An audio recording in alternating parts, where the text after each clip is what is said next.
đây tán tọt soi lên nó chỉ to cho nó chỉ to xé nó nhỉ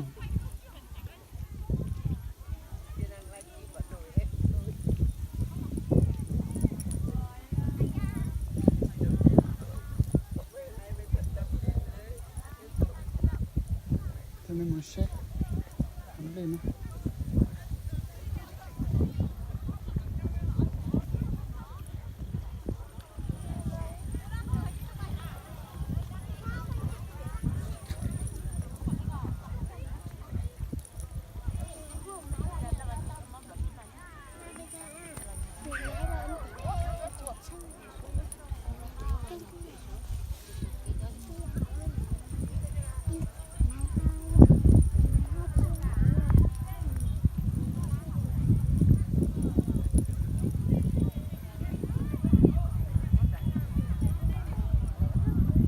đây Tuấn này xuống này tí đi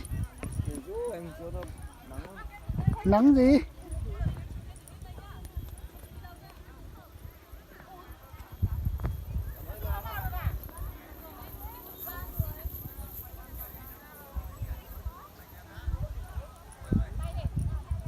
Tuấn ơi Tuấn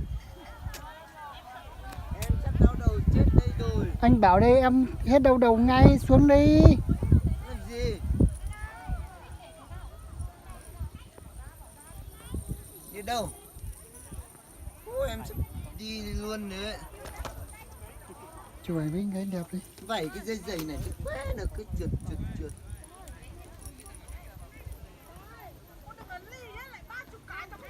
Mẹ bơi vào trong kia 10.000 vé tao cũng đéo vào cái hoa này. hay cái chụp ảnh với anh em xin Chiều ạ. Tuấn Bơi ở trong kia 10.000 vé mình cũng chẳng vào. Chiều ở trong kia 10.000 vé đi vào. Sao cho biết là? Tí chị là. Cái này nhìn thật.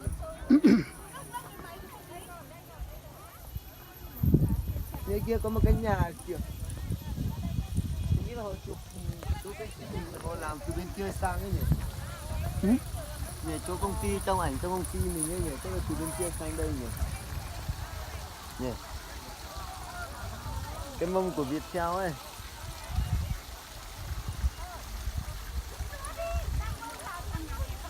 Anh xuống chụp trên mình kiểu sang bên kia sang cái Mà mông anh bên kia chụp đi. cho em cái kia đi chụp với em kia đi Hả?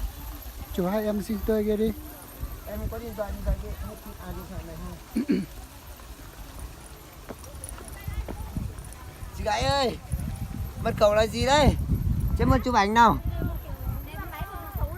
Xấu thì xấu, mật khẩu bao nhiêu? đấy có anh chụp 24 cái gì? Đọc 2430275538 chẳng hiểu là cái quái gì nữa. không có được